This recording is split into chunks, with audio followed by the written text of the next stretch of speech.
Here we go. On a Friday, what is it?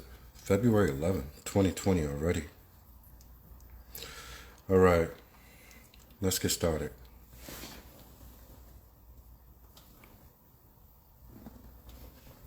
I wanted to bring something up. All right.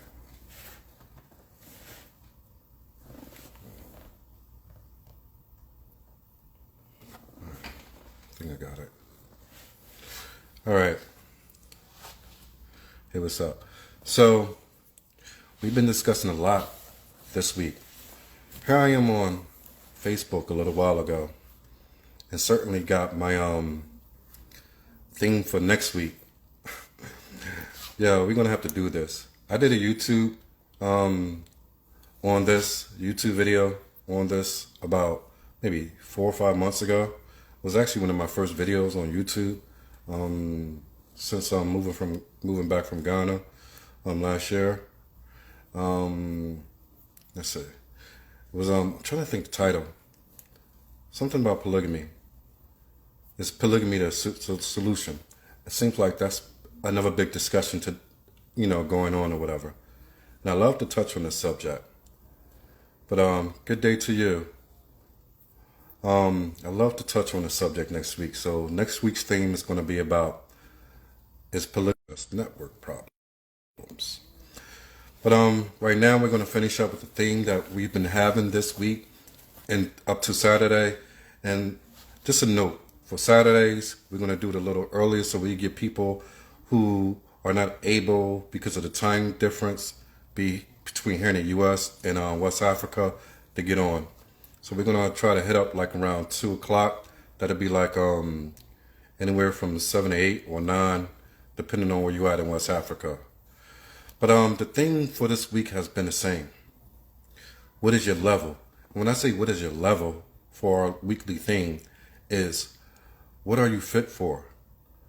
What serves you correctly? Most women want to be married. Most women don't have a B, and C plan. They just have a fantasy plan, is what I call it. It's not like okay, I'm going to do this, and then this, that, and the other, and everything that I'm doing today is geared towards all of that. Most women have a plan that I call a fantasy plan. Most men plan correctly throughout their lifetime once they hit their mid-30s and up. Men, when we're young, I mean, from our teenage years to our 20s and early 30s, we don't really think about much. It's not until you're around the age of 35 then you start to realize that you're not invincible. Because growing up, I'm no different. Nobody's any different from me as far as men. We all felt invincible in our 20s and even our early 30s. Like whatever we was doing was going to continue on. But when you hit that mid-35 range, you start to realize that, you know what, I'm not going to be around forever, and this is the best time for me to start planning my legacy. And the only way for a man to plan and forward his legacy is through children. And the correct way to do that, where it's going to be productive and it's going to be a positive image, is through marriage. But like I said, women are different. One of the reasons why I do this is because I think as a man, you have to have a vision. You have to be able to see things well ahead of time.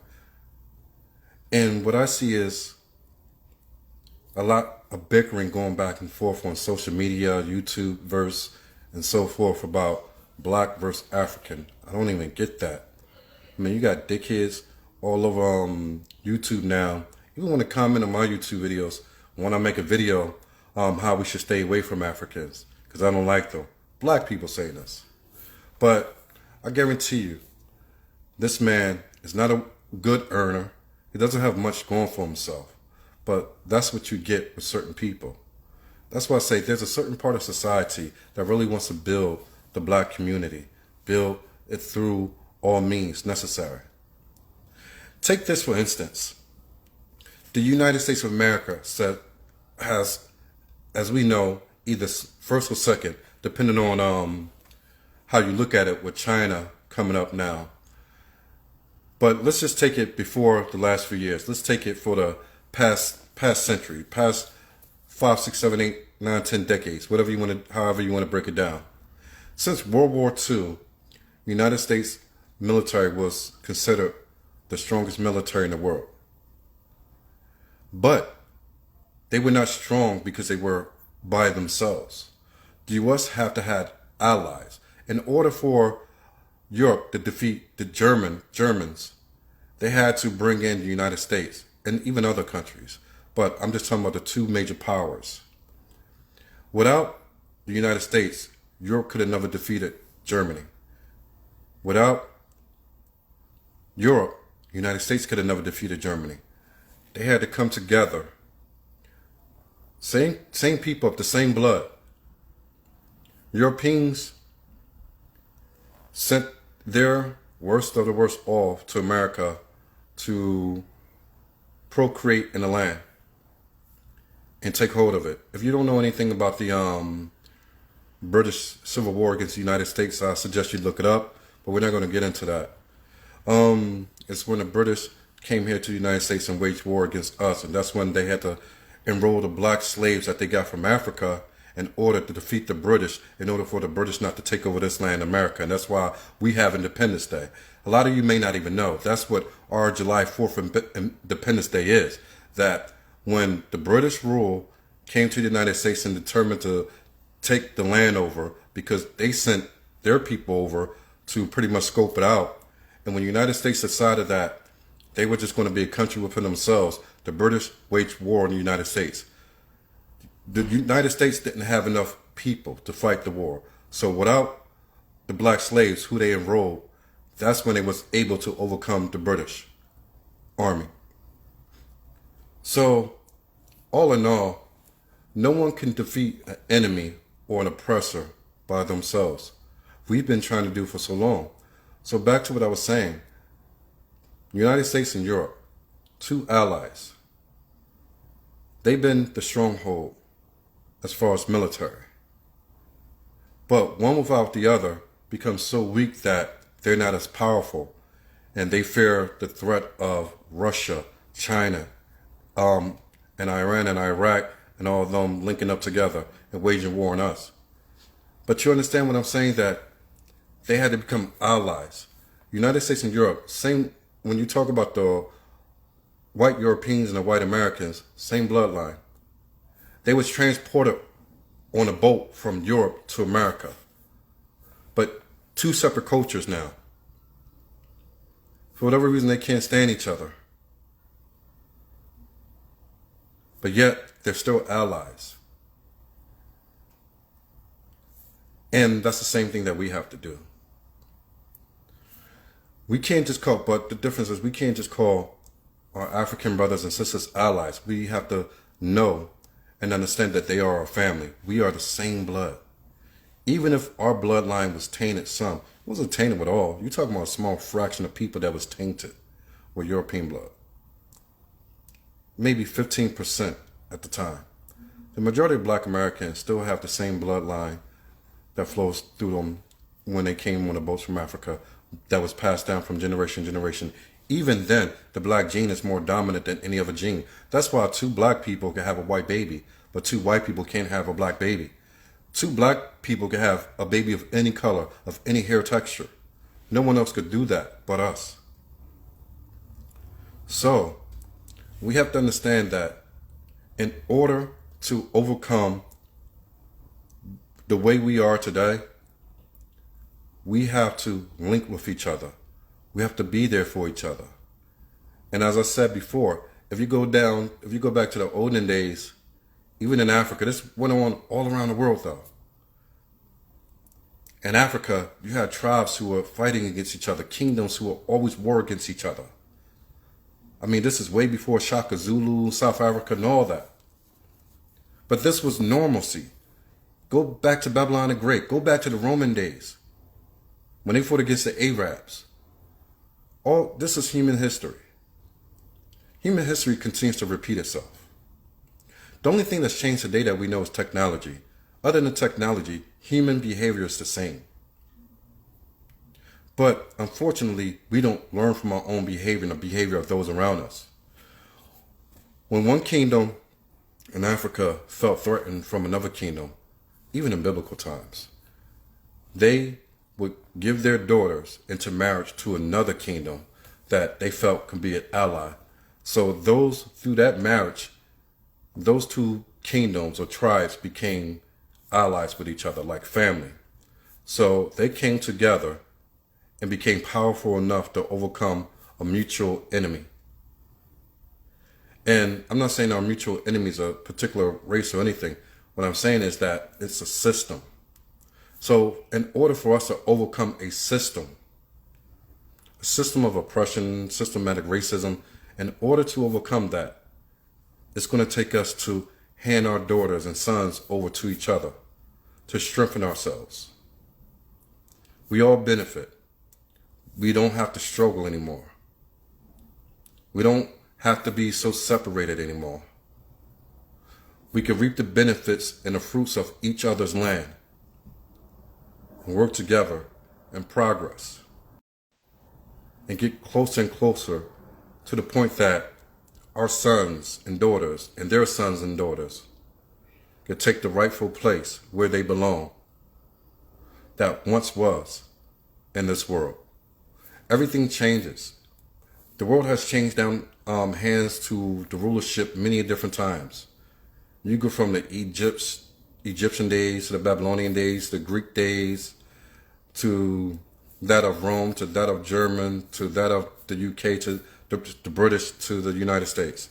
And now it seems like it's passing down to China. So after China, then who's next? We have to prepare ourselves to be put in our rightful place.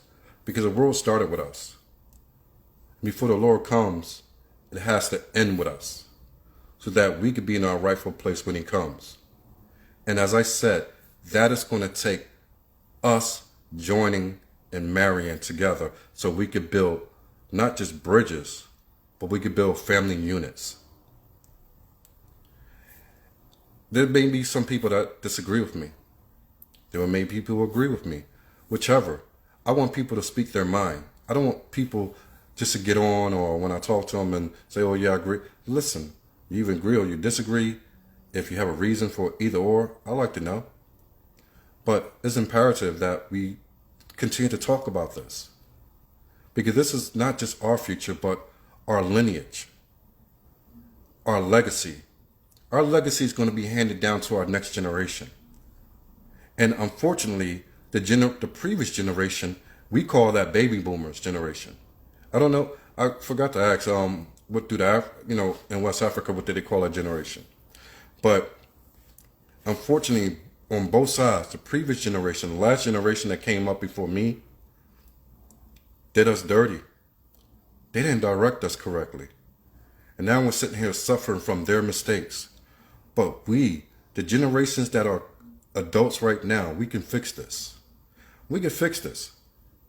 It's going to take compromising. Maybe some sacrifice. I don't know. But it takes us being able to compromise with each other and understand we are all the same people. We talk a different way. We have different dialects. We have different cultures. It's not just us who have a different culture from you. You go to all parts of Africa, all the 50 countries. Each country has an individual culture and tongue, different language. So that's no different from us. We're just not on a continent. Our home and our land is still Africa, whether we like it or not. That's where our blood flows from.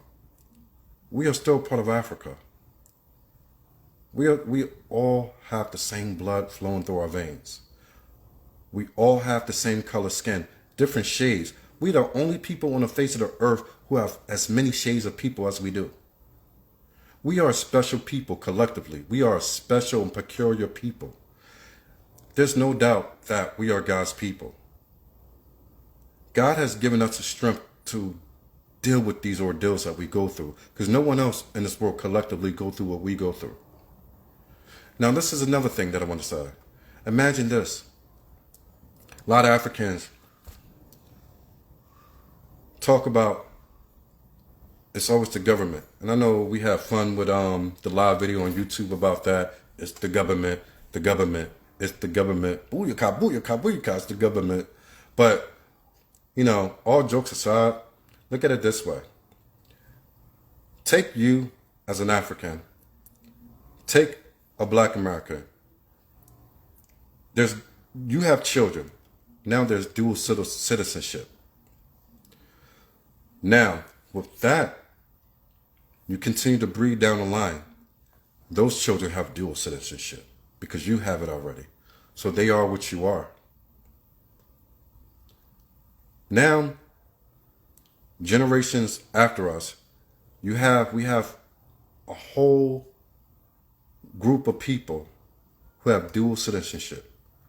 They don't have to scam and scheme because they want to get to America or whatever. They are already Americans, as they are already Africans.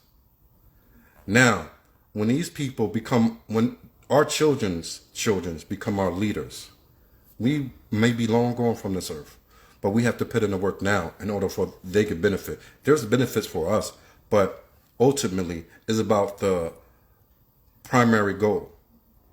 So as I'm saying, our children's children grow up with the benefits of both countries, Africa and America, or Africa and the UK, whatever you want to call it. So now the leaders who are our grandchildren, are raising up. They don't have to scheme and take bribes anymore because they're already Americans. They understand they could go to America, do what they want. They go back to Africa, do what they want. But when they begin leading the nations in Africa, it becomes a whole new story because they are not bound by borders anymore. Their passport alone doesn't allow it. I hope you understand what it is that I'm saying. That we could put forth children on this earth who will be above bribery because it won't be needed or necessary. They will already have access to all the riches of both lands. This is the key to get from out of the oppression that we're under. And I haven't spoke for a long time. The last time I spoke a lot was back in 2010, maybe 2011. I stayed my decade in Africa, Ghana, Nigeria, Togo, and Egypt or whatever. And I just kept my mouth shut, but I always kept an eye on what was going on in my own home country. And unfortunately, it's gotten much worse. The United States of America has been dumbed down so badly that it's hard for me to believe I'm not in a movie. Look at our politics. They think like children. They act like children. There's no accountability or either end for anybody these days. All these things can be changed. You just have to be a visionary. That's why even though I don't care to visit South Africa, my wife wants to go there. So I said, okay, we'll go there in some months. I'll take you there on a week vacation. The only thing good that I see in South America is John Malema. If you guys don't know him, I think he's from I think they call it the EFF or whatever. Me, I'm not into political parties. I care nothing about that. I'm not one or the other, even in my own country. I don't really care because they're all the same damn people. Voting and all that, voting for a Democrat, voting for a Republican ain't going to get us nowhere. It's making our own moves and making moves that will make us progress us to where we want to be in life. And unfortunately, a lot of us, we always think about us first. Me, the things that I do today, I think, yes, I have to do things that are going to benefit me and my family. But ultimately, I have to make sure that the things that I'm doing is going to benefit my children and their grandchildren and their grandchildren. That should be our purpose. Aside from the Word of God and spreading the Word of God, and when you do spread the Word of God, I talked about this day with a brother today. You don't debate with each other. You don't debate someone who don't believe or whatever. That's not your issue. We already been given an example. Paul said, speak the word. If they don't accept, brush the dust off your feet and go along your way. That's it. We're not responsible for someone else's unbelief. The same way that people are not responsible for us not doing. We could go back to systematic racism and all this, that, and the other. That's not their problem. That's our problem. So it's our problem to get us out of that. And all this talk, man, we've been talking for so long. But I don't see no real changes. That Pan-Africanism that people talk over here, all they in it for to get a quick buck from their own people. They don't actually do anything. They don't actually do a work that's going to change anything. At least what I'm doing gives you a vision, a way to get out of the stronghold that we're in. And when I do talk about Africa, one thing that I do want to know, we don't learn about Africa in schools here. What we learn about is just on TV. But when we start to research, and there are a lot of us who do research Africa and want to know our roots, want to know who our people are, where we from. We want to know all that. But in Africa, unfortunately, people don't want to get to know who we are. I guarantee you, all right, I guarantee you this. By a show of hands, how many, I'm going to give you his name. Alan Mtej, if I'm saying it right. Let me make sure I'm saying his name right.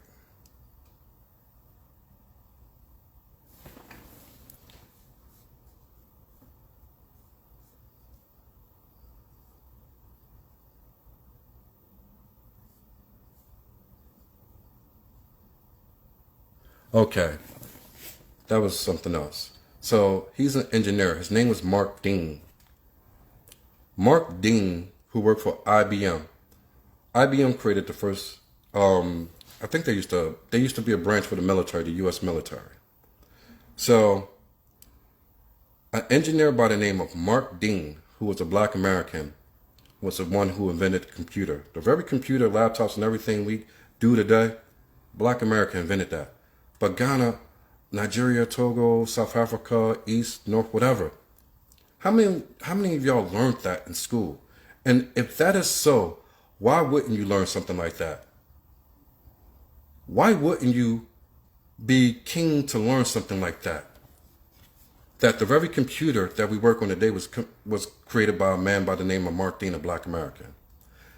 Okay, since it's Black History Month, let me give you another one. This right here, Jesse Russell.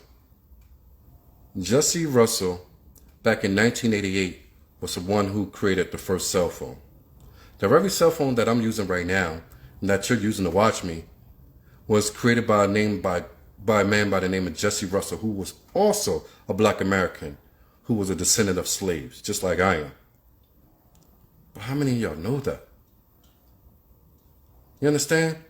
And even with a lot of Africans, West Africans, some of the best doctors did some of the most miraculous things in the medical field and beyond.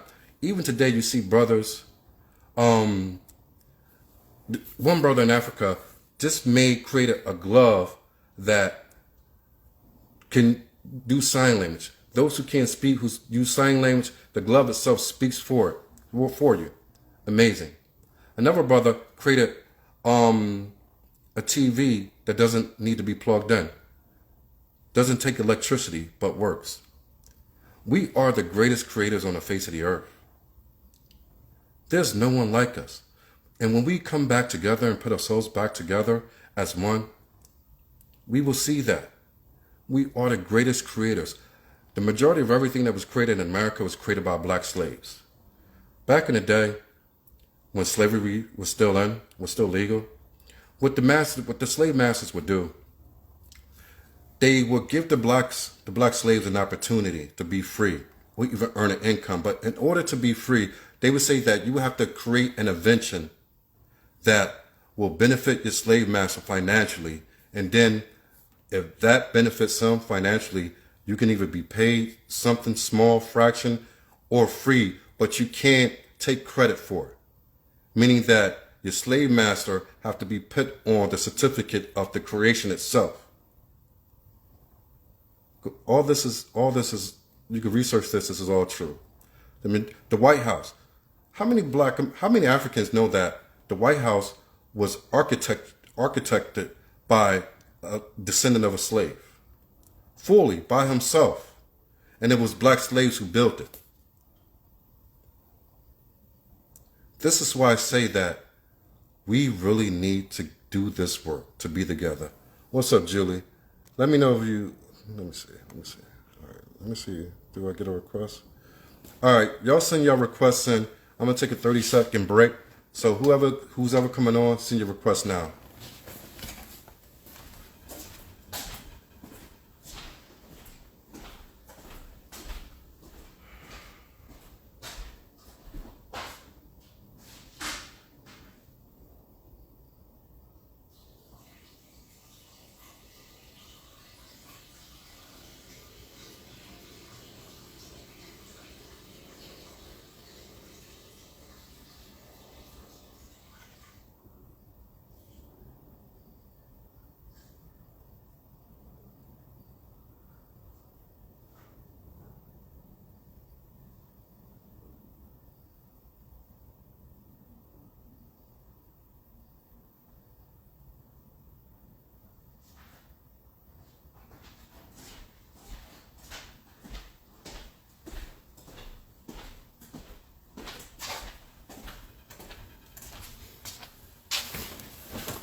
All right, here we go. Got 2 requests. Okay, let me get to Julie first. Come in.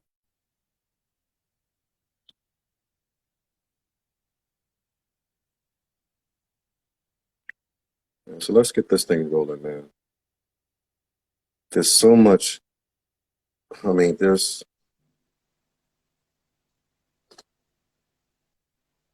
Hello. Oh, where are you? Don't see you. There we go. Good evening.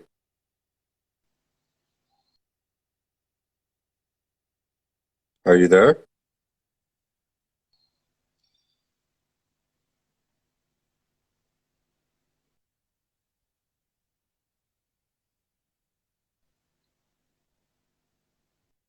Seems like our internet. You there?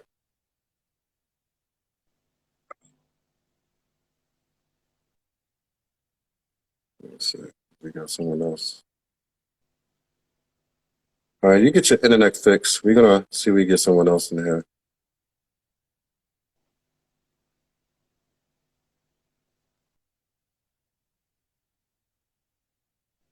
Are you here? Seems Yeah, like you got a I'm here. network problem. It's freezing, I see.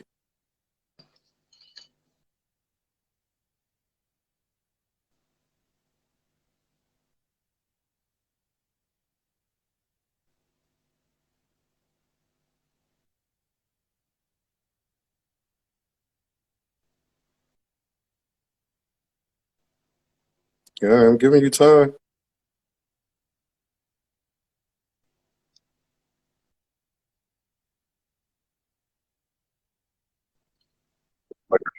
You might have to move around. You there? I hope we don't have to echo back. Yeah, I'm All right. there. I'm here. Won't you won't you try again? Because it seems like the network is freezing. All right. Let's try again. There's no harm in that. That ain't gonna hurt. Hello.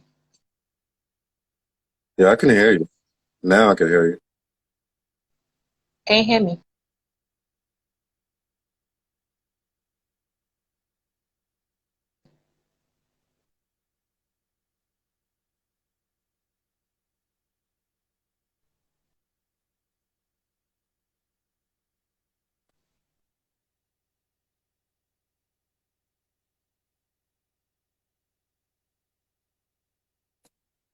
Yeah.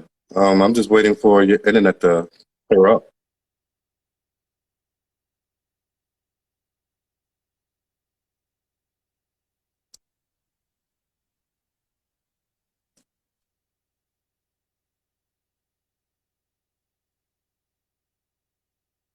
You're having a tough time. I see.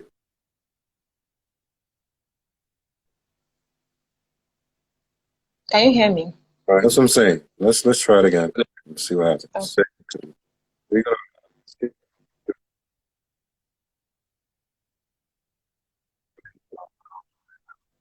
this.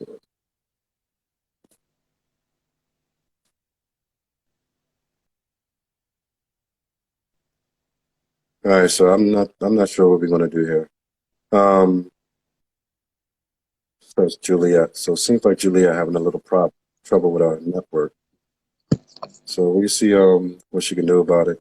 But at the same time, let's continue on.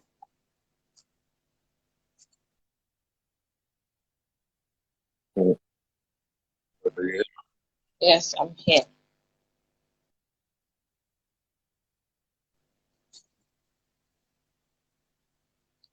But Okay,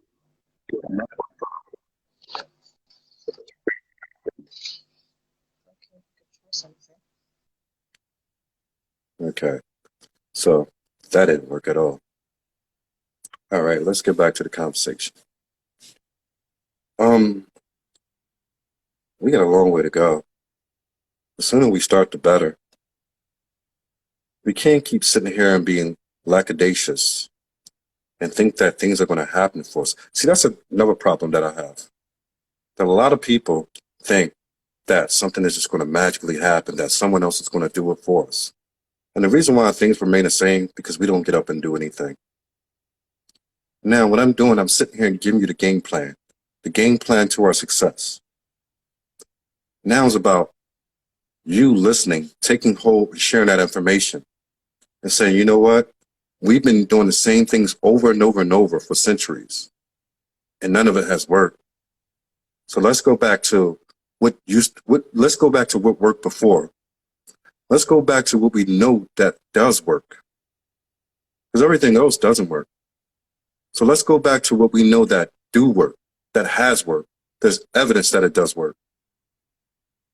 I mean, all of human history proves it to be true. So which way will you decide to go?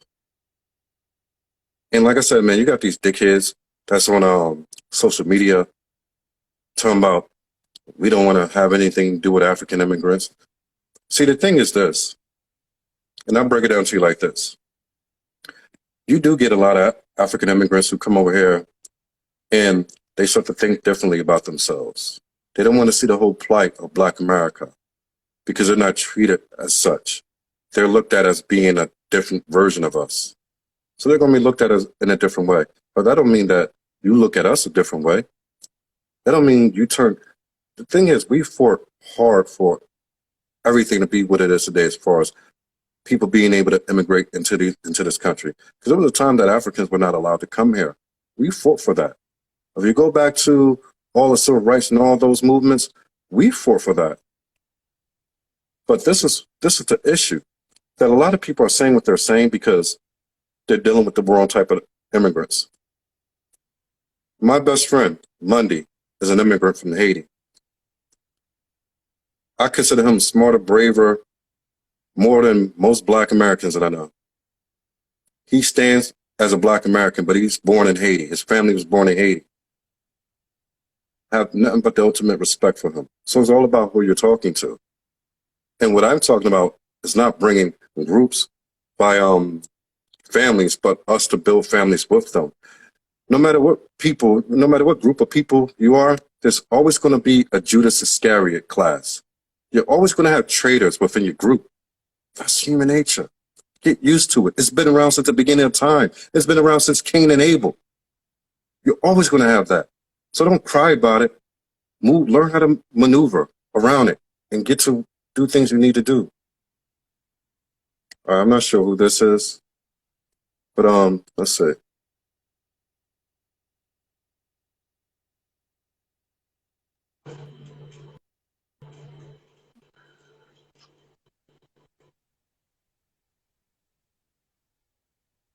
Hello?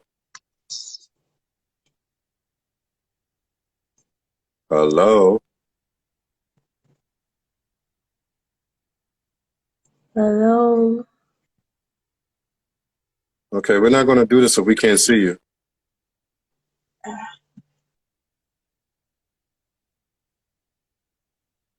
All right. Who's calling? It's Valarie Valarie, from where? from Nigeria, We're from Nigeria. from Port Harcourt, River State. How old are you, Valarie? I'm 21. You're 21? Yeah, All right. Do you understand the subject? kind of. Well, let me explain something to you. Let me explain it to you. We do a thing. This is our first show. Excuse me. This is our first week. Every week we do a new thing. The thing for this week is what is your level? And what that means is women who want to get married, what type of man are you fit to marry? Like, not the fantasy man, but we need women to start understanding what type of man they're fit for. And the way you do that is to start to evaluate yourself and then understand what men want. And then I'll break the import down for you. How tall are you? 5'3". 5'3"? Yeah. How much do you weigh? I'm a student, so basically nothing. Huh? I'm a student, I so said, how much do you weigh? Your weight? Oh, my weight, 60 kg. So you're 5'3", 130 pounds. And when I say pounds, I mean weight in the U.S., not pounds, euro. That's not what it means. So there we go. And you said you're a student. Yep. What are you studying, Valarie? I'm studying biotechnology. Oh, it's 2 in a row. This biotech is going to be the new version to the U.S. version of I want to be a psychologist, or in the United States, it's like every goddamn lady want to be a goddamn psychologist. Ain't qualified to be one, but for whatever reason, they go to school to be a psychologist and never become one. They wind up working a job for something they ain't even go to school for. You want to be a biotechnologist. Yeah. Do they make good money? In Nigeria, no. So it's not a great earning job. No. But you're going to school for it, though, right? That's your option right now. Now, Valarie, do you want to ever be married? Yeah. Do you ever want to have kids? Yeah. How many? 4. 4. Do you know Yeah. the cost of having 4 kids? And being able to send them to school, provide for them correctly? Yeah. You know that there's a cost for 4 children? I'm not going to have them at once. Oh, doesn't matter if you want to have them 20 years spread apart. It still costs. Are you single, Valarie? Yeah. All right. How many failed relationships so far?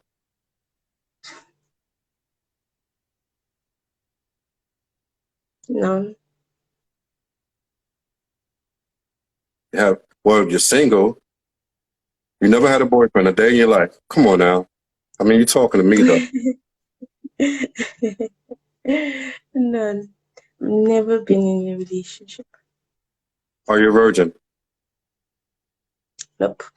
Huh? No. But, so you had sex without being in a relationship with the guy? It's complicated. Ain't nothing complicated. It's a yes or no. Nah, it's not just yes or no. It's a yes or no. You either was in it or you wasn't in it. Just yes or no. There's no complications with that. Okay. Why? Yes. So you were in a relationship? Yeah. And you're not with him now? Mm-hmm. That's called a failed relationship. You get that? It's not rocket science. You don't have to be the biotech that you graduate that you searching to be to understand that. Is he the only one you had, or who else? Mind you, I don't care. I don't care. I'm not judging you. I'm just asking to get to know you so that I know where we're going with this. Okay. So who else was it? Who else? Hellman, who else? Okay, maybe like 2 other failed relationships. So three total failed relationships, right? Yeah, 3 in total. 3 failed relationships at 21. When was your first relationship? At 17, And when was your last one? 21. The longest lasting one, how long was it? Yep. Network's bad. No, don't worry about that. You're 21. You said the network bad. Okay.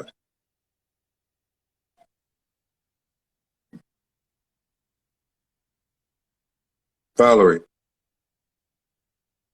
All right. What I was saying is, you just made me lose my train of thought for a second. All right. Sorry.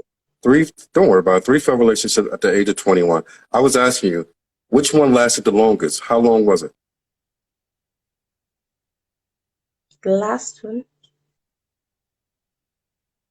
How long did they last? How long did the longest one last? 3 months, 6 months, Up a year? How long? 6 months.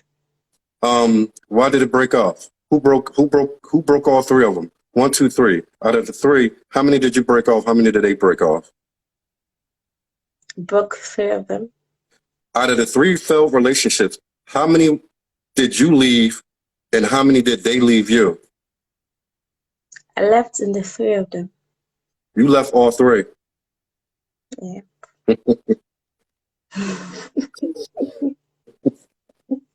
This is why divorce rate is so high with Black people, because women always want to leave relationships. They don't know how to stay. They don't know how to stay in relationships. Okay, let's get back to it then. Let's play this game. Why did you leave? What made you leave? It's wasn't what I expected or wanted. You meet a person, you find out who they are, find out what they're about. You would say, hey, I want this, or hey, I do not want this. How can you get inside the relationship and then find out this is not what I wanted? That means you ain't do your homework. Yeah, I agree. So you get in a relationship without doing your homework and research on a person, and you think that's productive.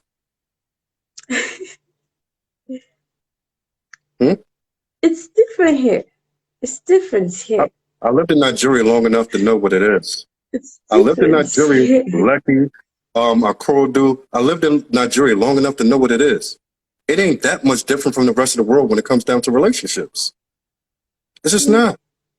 You make a decision to go in, and you make a decision to go out. That's the same as everywhere around the world. There's no difference. Give me your breaking point. Give me your breaking point that you got to the point like, hey, I can't be in this relationship anymore. What was it that broke you to the point that you said, I got to leave? Cheating, beaten, What was it? Beaten. cheating, and beaten. Now, were you beaten by all 3 or just one? Just one. Cheated with 2.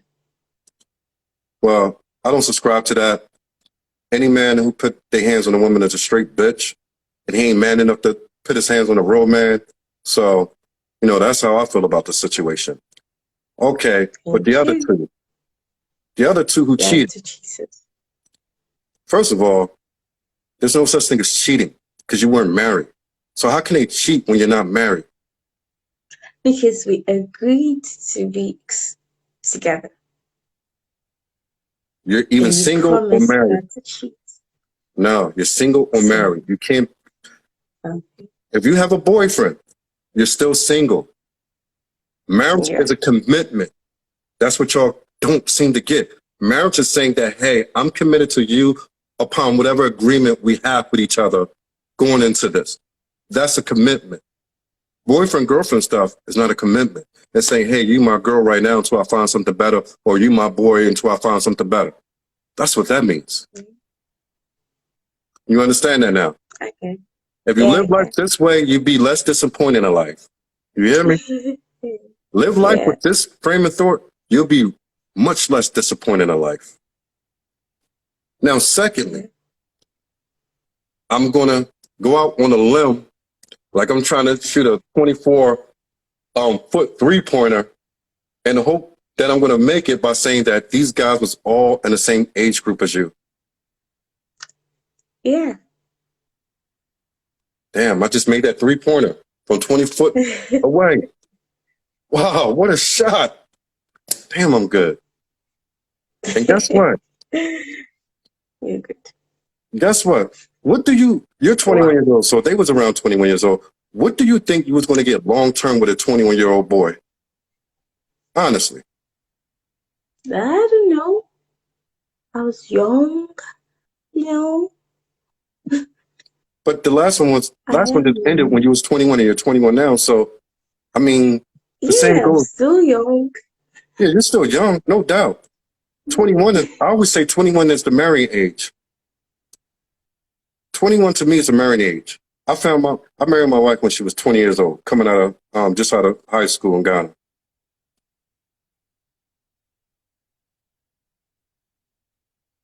So, let's get your network back.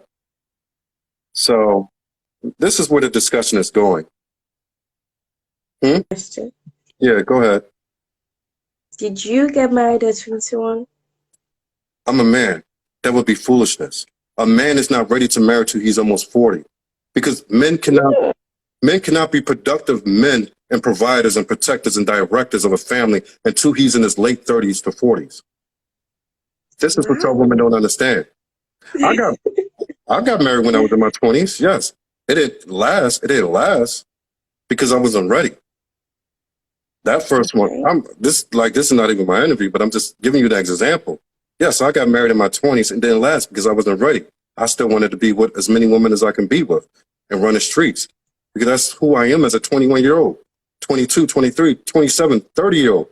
Every man in their 20s is not ready to settle down. So for you to expect that, that's your issue. You put yourself in that situation. You should have known as a woman, been taught by your mom that no boy who was in his 20s is going to be ready to settle down and treat you well and be a husband as if you were his wife. It's impossible. You don't see it happen because it's impossible. It doesn't happen. But y'all try to take a square and fit it in a circle. Y'all try to take a block that's a square and fit it in a circle. Why?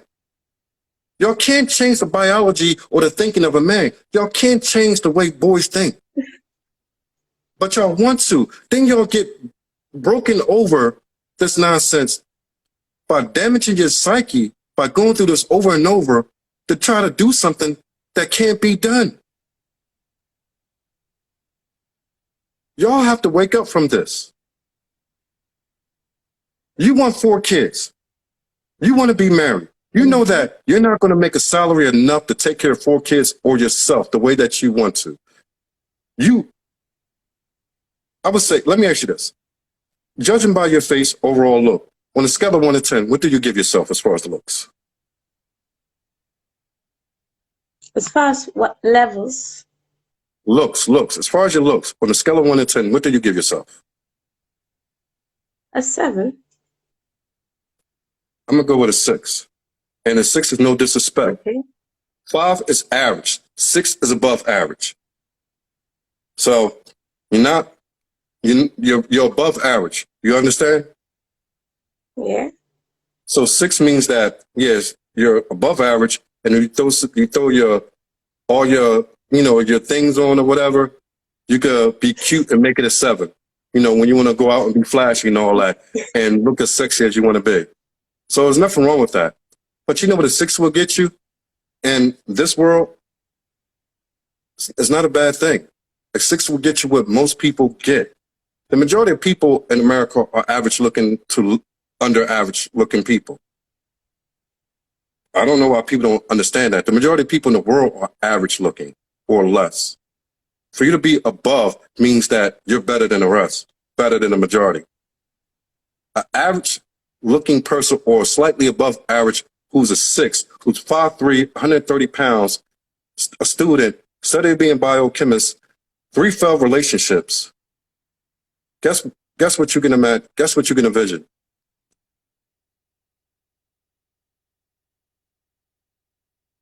We back to the network issue.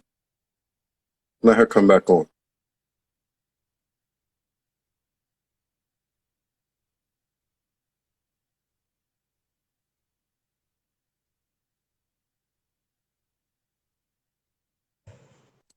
And I see the comment. I don't know why people think that I said you're not pretty. A 6 is cute. When you make yourself up, you become pretty. This cute is a positive thing, to be cute.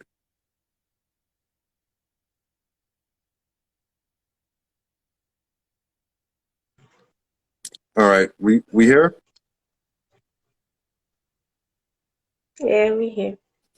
So you have a lot of knocks against you, but the one thing, there's a few things you got going for yourself. You're cute. You're cute. You have no kids, right? You're cute. You have no kids, and you're single. As far as the type of woman that you are, do you think you're a contentious woman that you like to argue? You got an attitude with you, or are you a submissive, traditional type woman? I'm submissive. You sure about that? Yeah. So if I ask you 3 previous Johnny, Rick, and Mike, would they say the same?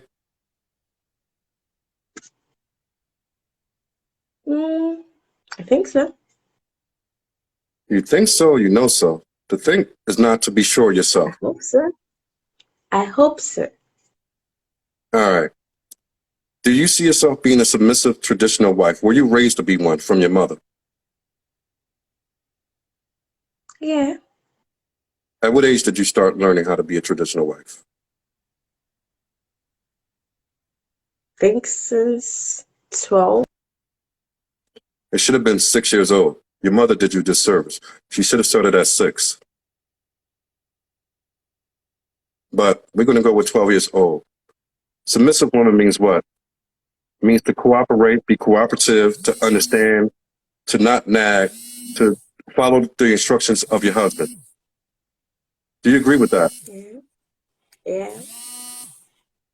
So I do. with that said, that's your phone. With that said, what I do here is I know I'm a Black American, but I lived in Nigeria and Ghana for the past 12, 13 years of my life.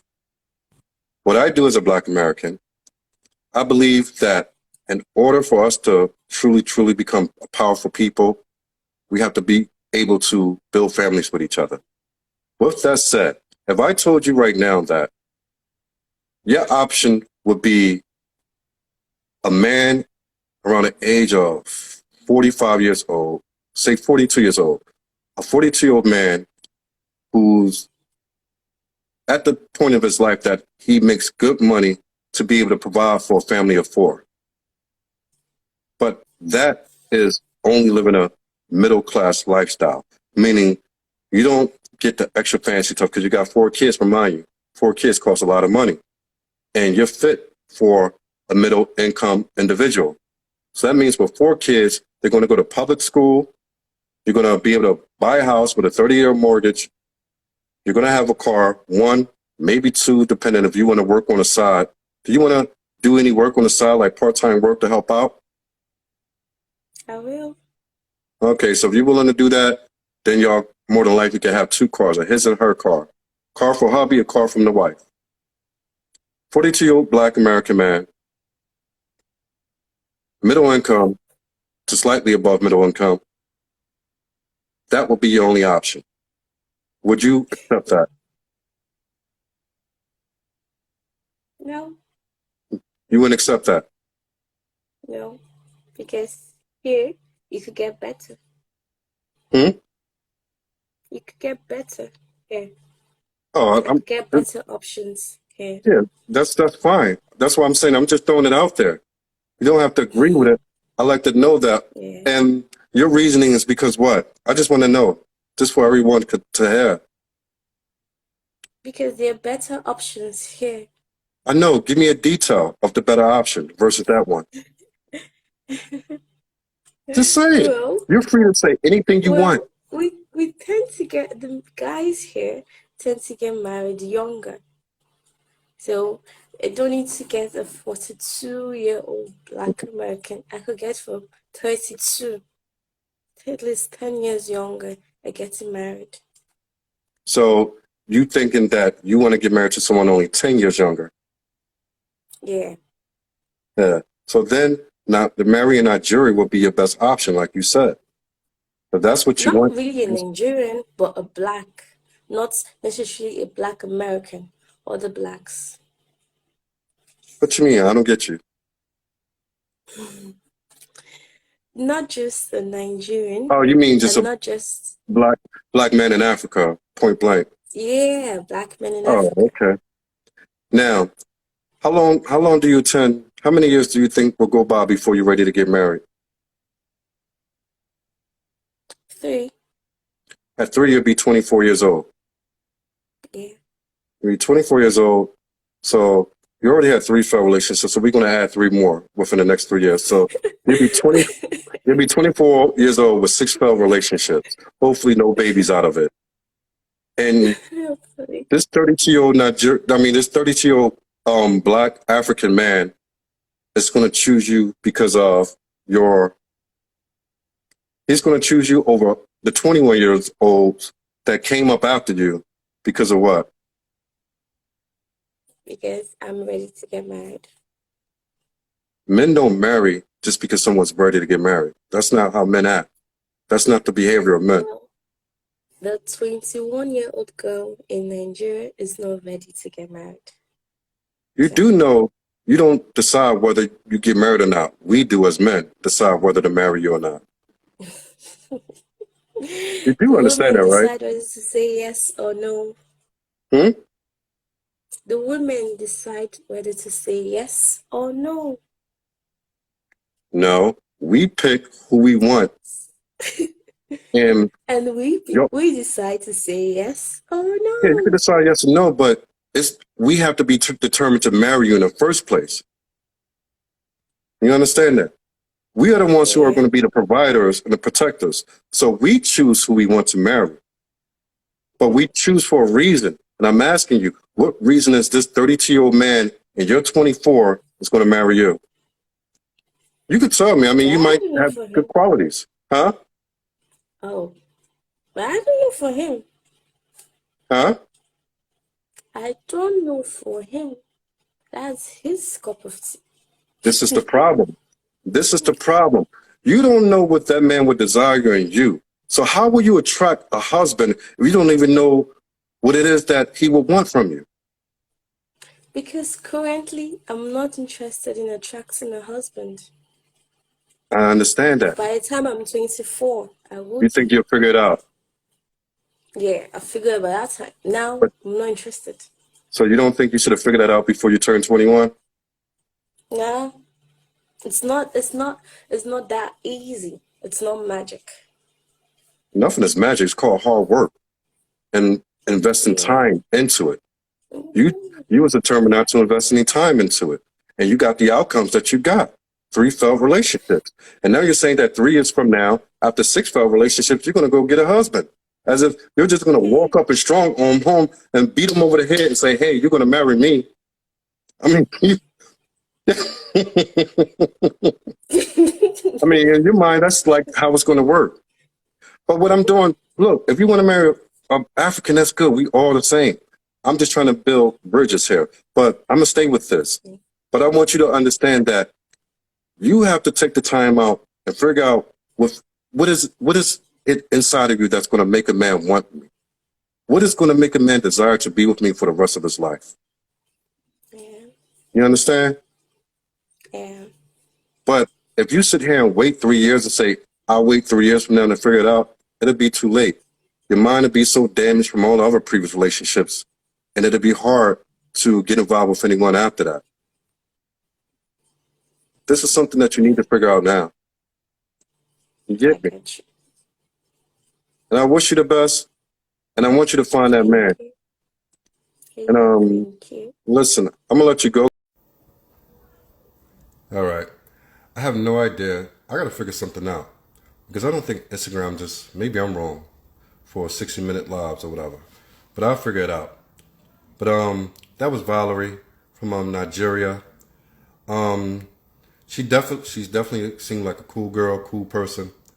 And like I said, man, I wish her the best. But one thing, as I was trying to tell her that she's making a mistake at, is waiting, telling yourself that you're going to wait a few more years to you get yourself ready for marriage. To get yourself ready for marriage, for a productive, lasting marriage, you have to be working on that in your teens. When you're in junior high, middle school, whatever you want to call it, secondary, you have to be getting yourself ready to become a woman and a traditional wife at a young age. You can't wait until your adulthood and think that you're just magically going to change into that. And I'm gonna see. Matter of fact, if you could send a request so we can finish up for about 4 or 5 more minutes, so I get into the last aspect of what I was saying to you. Valarie, if you still on, send a request real quick one more time. But as I was saying, she doesn't have the privilege of sitting around and waiting. She's going to have to work on this right away. This is not something that you can sit back on. And this, if she says she prefer to marry a 32-year-old, she's 21, 10 years. But at the age of 24, that man would be 34. So she'd be actually 24 years old looking for a 34-year-old man. 24 is still a good age to marry. But you're dealing with all these relationships. And what that does, that damages the psyche of a woman. See, a man could go through a lot of relationships. And I'm talking about strong men. A man can go through relationships and still maintain his understanding of the world and everything around him and how to operate with individuals and inside of relationships. What happens with a woman, each relationship breaks down the psyche and damages the mindset of a woman. That's why in biblical days, women always got married right after their whatever that y'all call it. I forget, but basically, women got married at a young age, and even in generations past, it's always been that way. See, what it is that the generation now, they looked at their parents and they seen what was put out there from social media, and they wanted this spectacular, made-up world that doesn't really exist. And they didn't want what their parents had. They wanted more. They wanted more education, more financial stability and all that. So they was determined to go about life in a different direction than their grandparents and their great-grandparents. And what it's getting is a lot of women, they go through this mindset like our friend Valarie has. Then 24 turns into 30, 30 turns into 35, and 35 turns into 40. And when this happens, there are no real options for you. There are no options that a person is going to be willing to pick up a 30-plus-year-old woman and be a high-earning provider rather than go to a 21-year-old. And I try to tell women at the age of 20, 21, 22, even 23, it is your best time to find a husband, a provider, one who can provide. Running around here with fuckboys and all that shit, it damages your psyche. And one way or the other, the man is going to find out about it. It has him look at you in a different light than what you would want him to look at you. And it takes away things from the man you will eventually, hopefully marry, things that should have been special and set aside for him and him alone, experiences that should have been for him and him alone, but you gave it to others who weren't willing to marry you, who weren't willing to put a ring on your finger. This is another thing. You got to understand how selfish that is as a woman, that you would take the most precious thing that you have and give it away for free to street boys, but then want to wait later in life to go get a husband and have him provide everything for you. But he's basically paying for it with his hard work and everything else. And he got to think back in my mind like, these people got it for free, yet alone she needs me to do all this.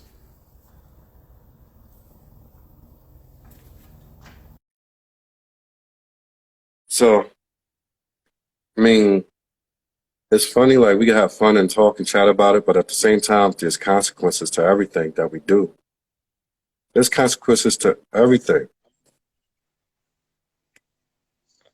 What we got here?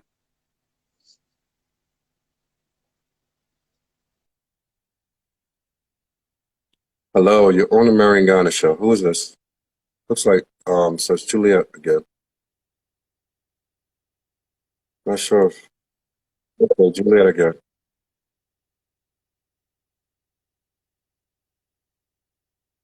Are we ready to go? Uh, I'm, looks like that. I'm good.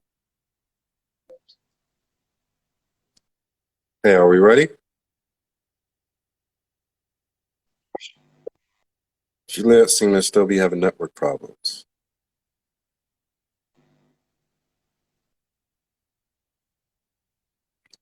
Juliet, can you hear me?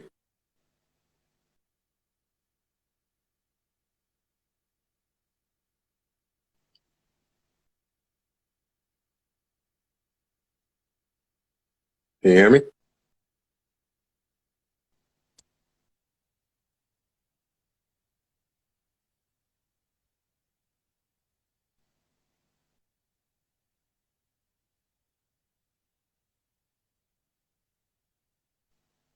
All right.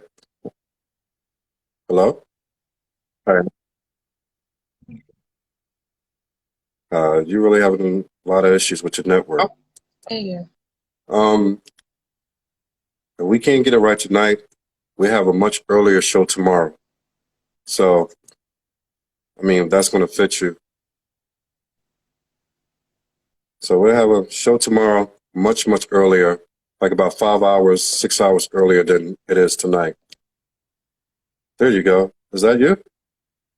It's working now. Oh no, it's not working now.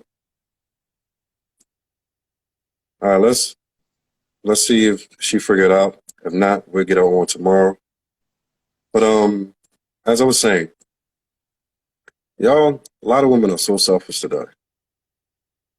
And we as men, we're trying to get it through the minds of women how to treat us, how to look upon us.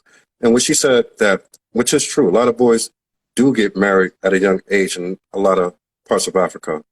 It's not done here in the United States a lot because we know that when you're at that age, you can't really provide for a family. It's much, much more difficult.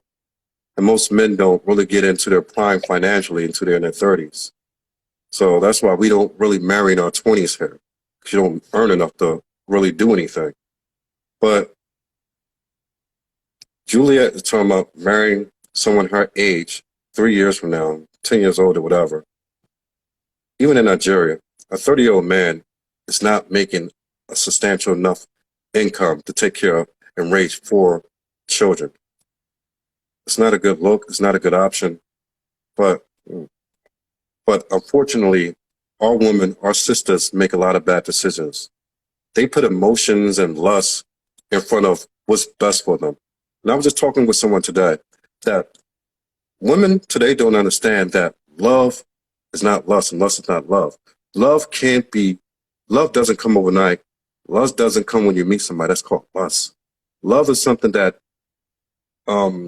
happens over the course of many, many, many years. So that's that love when you can depend on someone that's loyal, you can understand, and y'all on the same page. Y'all move in the same direction. But that happens years and years and years and years. You have to go through so much to get to that point. That's why these relationships, I guarantee she says that, oh, when I first met him, I was in love with him. No, you should say I was in lust with him. I was in lust with him. And sad to say, a lot of women wind up struggling in life because they don't make the right decisions early in life.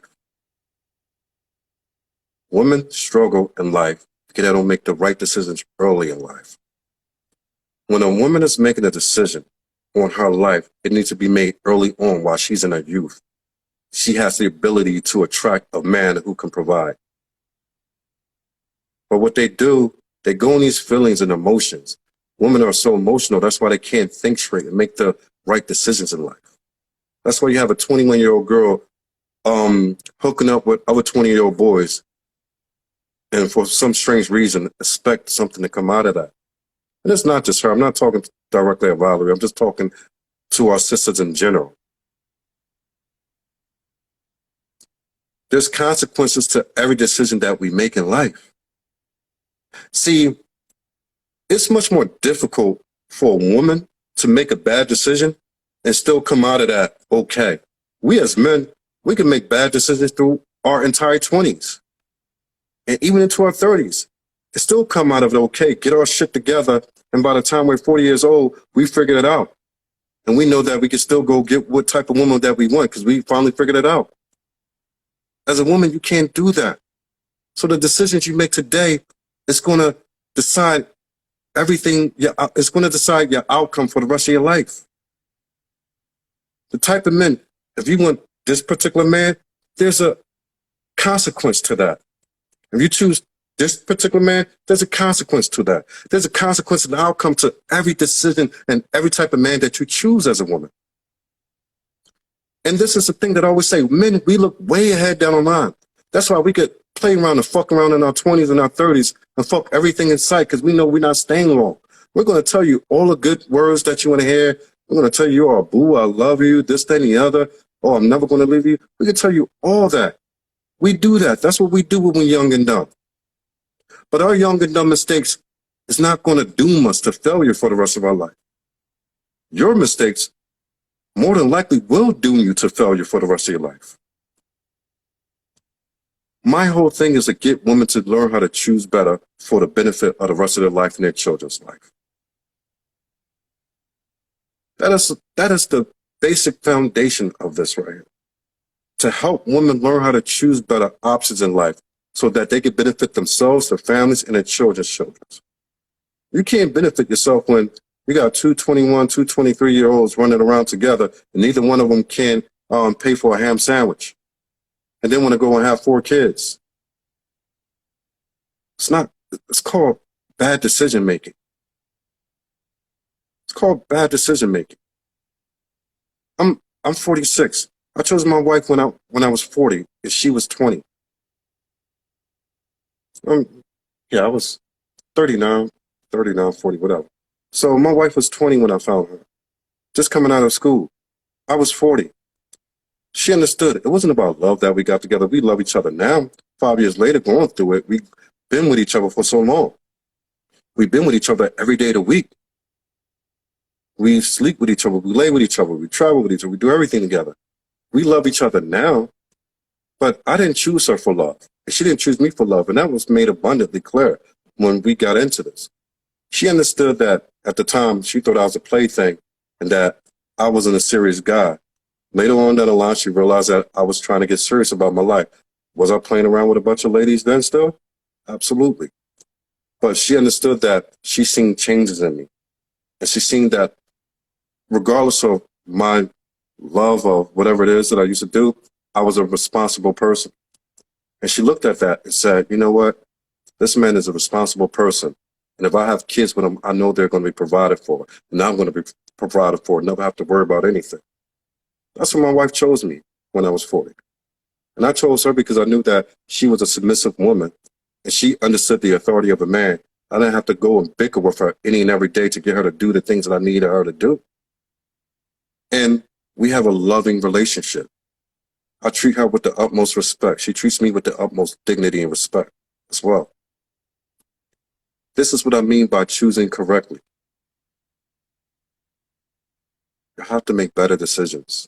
You can't wait until you're 35 to think you're going to get what you could have got when you was 20 years old.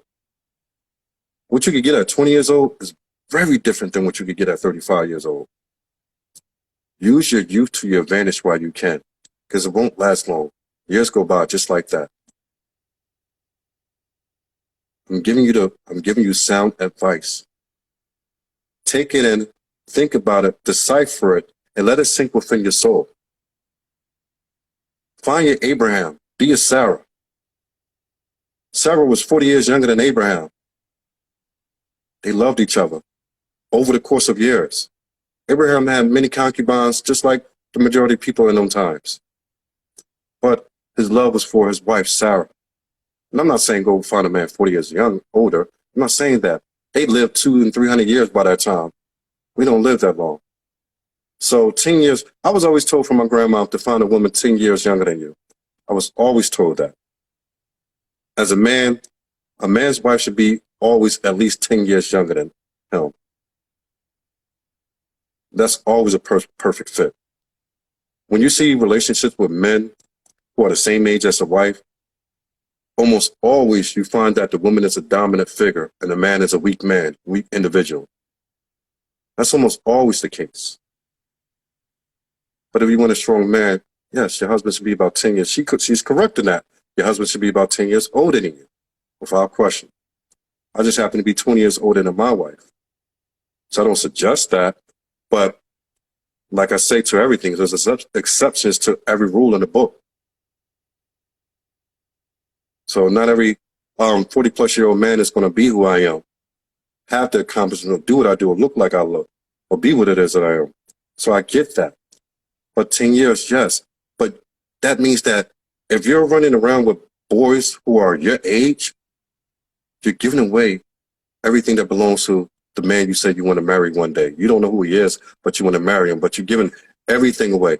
You're giving everything that's special, that's going to be special to him, away freely to boys on the street who can't do shit for you. That's called selfishness. It takes sacrifice to get what it is that you like or want in life. If you're willing to run around in the streets and have sex with everything and say, 10 years later, I'll get married and everything be well, that's selfishness. You're not willing to sacrifice. And when you don't sacrifice for something that you truly want, you lose out on it. You don't get it. It's not gifted to you. You don't get blessed with it. So decisions you make today affect everything that you will have in the future. Doesn't matter if you're in the US, Nigeria, Canada, UK, none of that matters. Relationships are the same everywhere. Men are the same everywhere. Women, I don't know what to say. It's half y'all all over the place. Men don't change according to location. Men do not change. Men all over the world want the very same thing. It doesn't change. Men are the most simplest things on the face of the earth.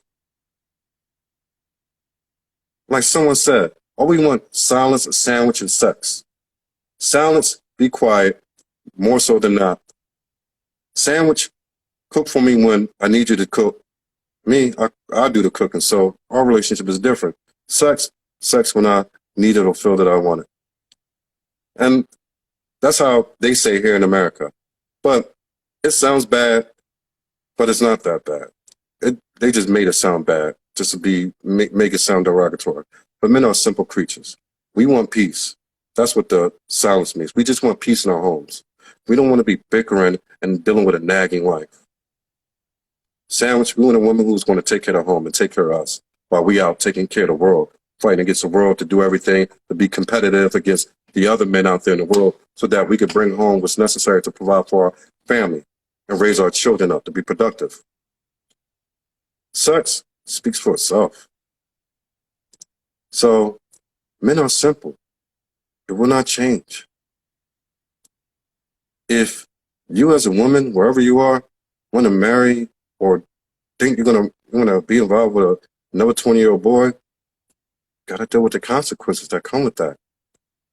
By the time you've been through so many damaging relationships, and you get to the man who could have been your husband, he's gonna see that.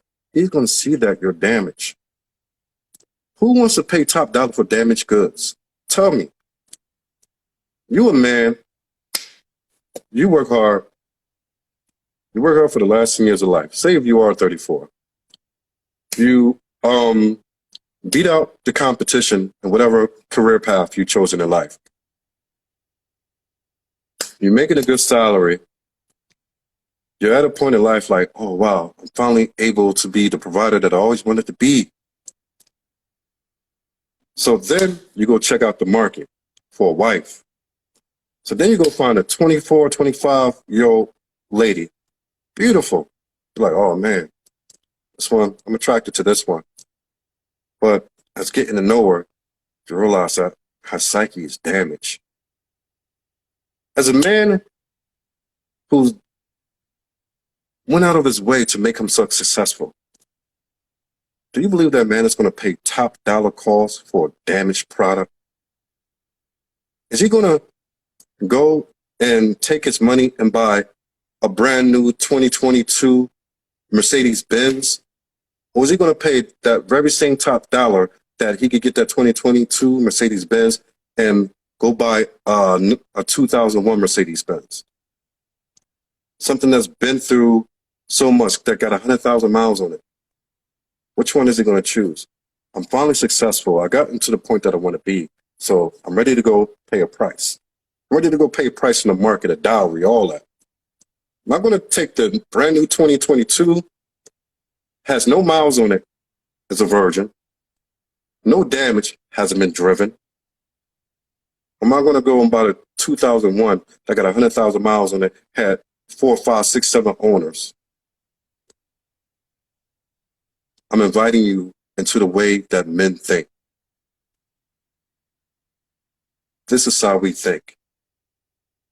And I'm not saying that if you're 35, there's no hope for you. I don't say that. I say that you're very unlikely to get anything that you would have gotten at the age of 20. Want to waste time? Go ahead. There's consequences. There's an outcome to everything you make, every choice, every decision you make from this day forward, from a year ago, the year before that, and the year before that. Them choices you made, you see the outcomes and what they have gotten you right now so far.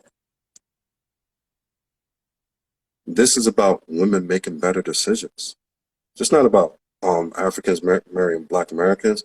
It's about making better choices, better decisions within yourself, in order that you're not out here struggling at the age of 50, 60, 70-year-old where nobody can take care of you.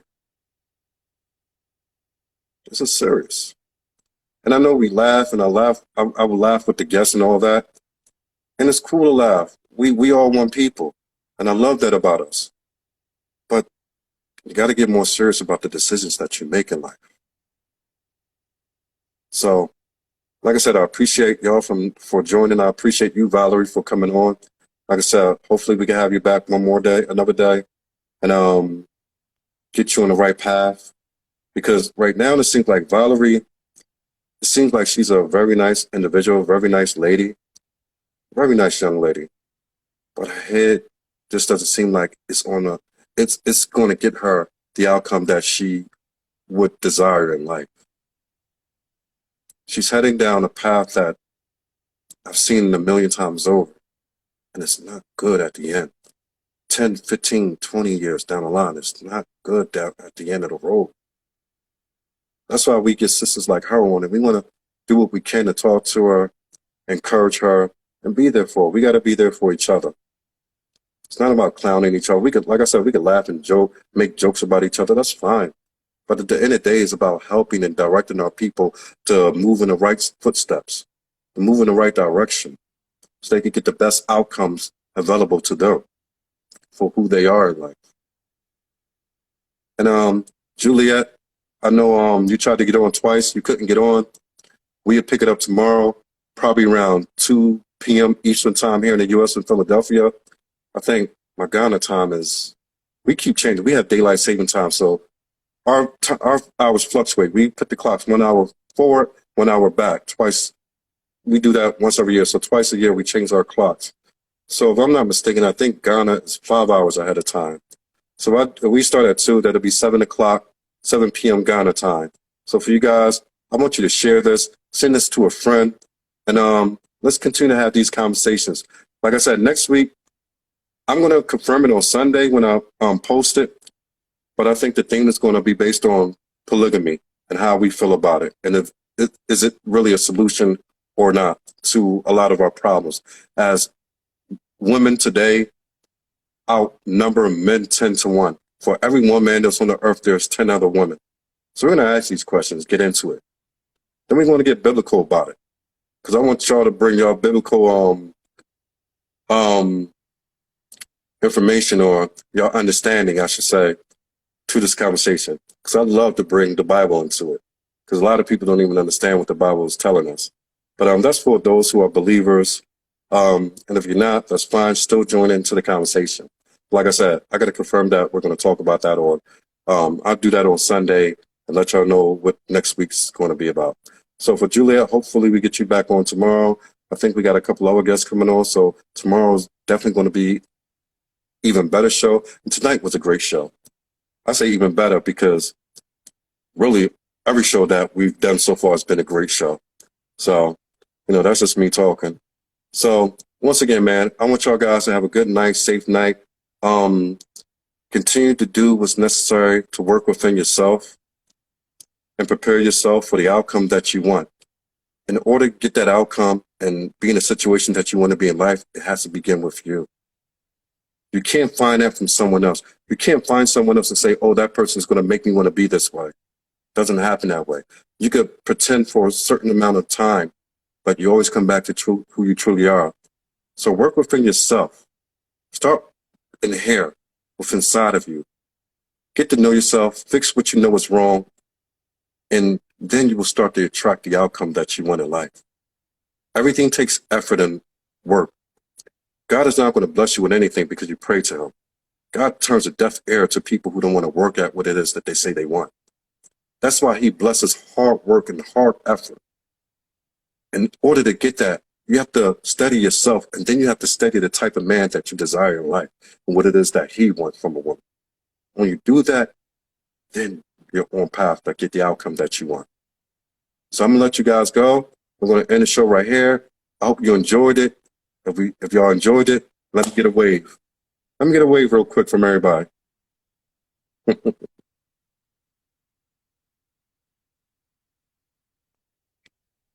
got the two. All right. So, like I said, we're going. And check us out tomorrow night, 2 o'clock Eastern time here in Philadelphia. That'll be 7 o'clock Ghana time, 8 o'clock evening Nigerian time. And for everybody else, y'all got to figure out that.